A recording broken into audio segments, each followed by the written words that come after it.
Hey guys, it's your girl Tiff. Thank you so much for tuning back into my channel.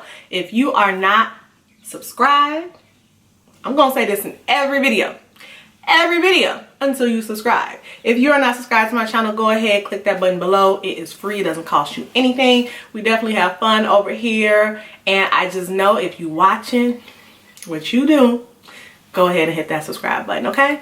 So I want to talk to you guys. I wanted to talk to you, of course, about the topic above, you know, with mommy chronicles and just things, because I'm still a new mom. My son just turned 2, and this is my first child, so I'm a new mom. I'm a first-time mom, so I'm really getting used to and adjusted to different things that I have experienced with my son since his birth. And today I wanted to talk about mom guilt. Like, for real, mom guilt. And this can go to dads as well if you're watching this channel. Dad guilt, parent guilt. But I want to talk about mom guilt. I want to talk about mom guilt for several reasons. There was something that happened between me and my son a few days ago, and it literally broke my heart to see him crying because I yelled at him. Now, of course, this isn't the first time. I'm not going to lie and sit here and say I'm a perfect parent. But I did yell at him. And I yelled at him because I had put him down for bed. And let me give you a very quick backstory. My son has not slept in his bed in months. His father and I converted his bed from a crib to a toddler bed back in February because he kept climbing out, jumping down, and making it a game. And I did not want him to get hurt. So we converted it, removed the crib portion, and just put the little safety rail part. And after that, he didn't like it. I guess we took away the fun of climbing out of the crib. So he didn't like it, so he started sleeping with me, co-sleeping again, and I would put him in his crib or put him back in his bed once he was in a nice deep sleep. Fast forward to me starting my new job. He kept waking up in the middle of the night, and when my son would wake up, it would break my sleep, and I would not be able to fall back asleep. And when my eyes would try to fall back asleep, it would be really time for me to wake up. So I had decided, you know what, I just need to get some sleep. I'm just gonna let him stay in the bed with me, which worked. Hey, it was working. He wasn't waking up in the middle of the night. I was getting good rest so I can perform my job. Then COVID hit, and I became, you know, home with him every day while I'm working. So he's really been very clingy to me. And he still has been co-sleeping. I just recently, maybe within the last week, started introducing him back to his bed. And so far we've been successful. He has been sleeping throughout the night. However, the night in question, which this has happened many a nights, I put my son down to sleep in my bed, and our routine is I can't just put him in the bed and walk out and say goodnight like I used to do in the crib. I literally have to lay with my son until he falls asleep. Tell stories, listen to him, you know, sing, talk, get up, run around the bed, jump, just do everything but go to sleep. And sometimes I can get him down within 30 minutes. Sometimes we will be in that bed in the dark, pitch black, for over an hour, and he still won't go to sleep. So this particular night, we were in the bed for a little over an hour, and he was just doing everything but going to sleep. And I'm like, Jerron, go to sleep, go to sleep. Because in my head, I still have things to do. You know, the days when I will be able to put him in his crib and go to sleep, that would be mommy time. Like 9 o'clock, mommy time. If I wanted to clean my house, if I wanted to have a glass of wine, if I wanted to film a video, it was mommy time. I have not had mommy time in months because sometimes I fall asleep with him, or we're fighting, or just trying to get him to sleep for an hour and a half. So anyway, about an hour after just him doing everything in the world but going to sleep,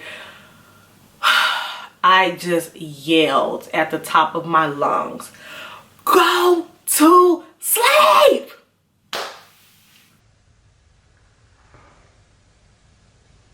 I was just frustrated. I was so frustrated. And within seconds, my son just started bawling like that for real cry, like trying to catch your breath. And mind you, he just turned 2, so he is bawling. So I take his blanket and just put it over my face, and I say, God, please give me strength. Help me. And I took a deep breath, and I took the blanket off, and he's, you know, still laying on my leg, and I picked him up. I said, Mommy is so sorry. and I consoled him and I hugged him, and I almost started crying because I don't want to see my son cry. I don't want him to feel scared of mom. I don't want him to feel like he did anything wrong. He's a child, and I know that I'm telling myself he's a child. He's a child. He doesn't get that mommy is tired and mommy has stuff to do. He does not want to go to sleep right now, so he's not. And you know, I held him and I wiped his tears and I kissed him and I just told him, I love you. Mommy loves you. Mommy's so sorry. Mommy didn't mean to yell. And you know, eventually I got him to sleep maybe 20 minutes after that. But just the guilt and the feeling of yelling at him in that manner, it hurt me. Like, it hurt me. And this isn't the first time I've raised my voice at my son. It is. And I've raised my voice at my son when he's pulling up a step stool to the stove. And no. So I'm not going to sit here and say I have never raised my voice at my son.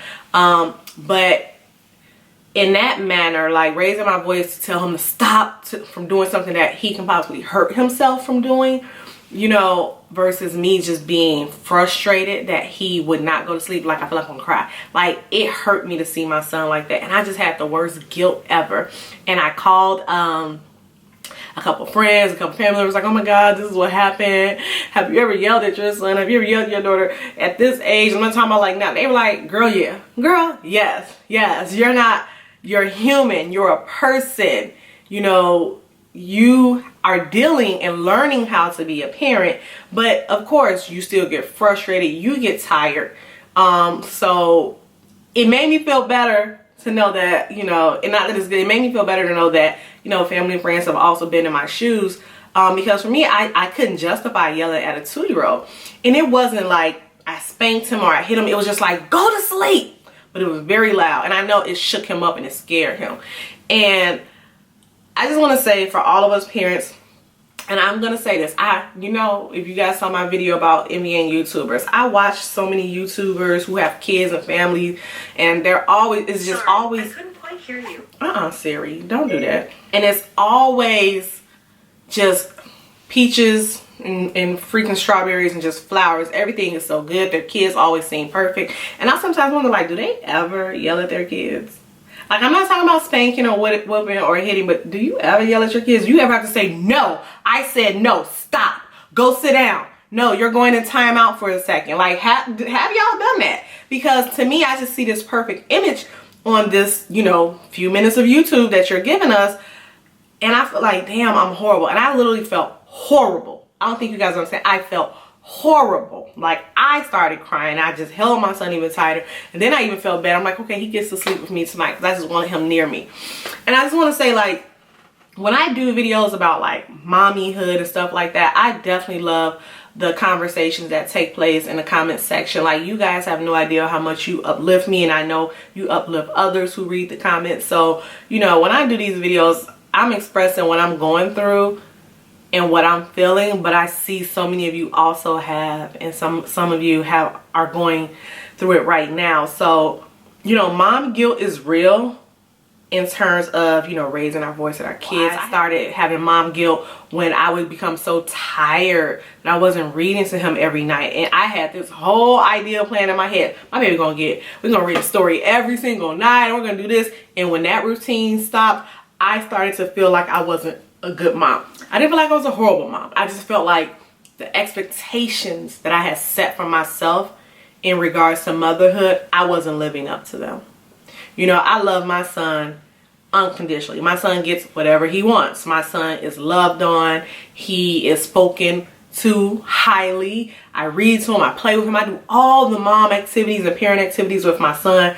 But sometimes I am burnt out. Sometimes I'm drained. And sometimes I don't want to.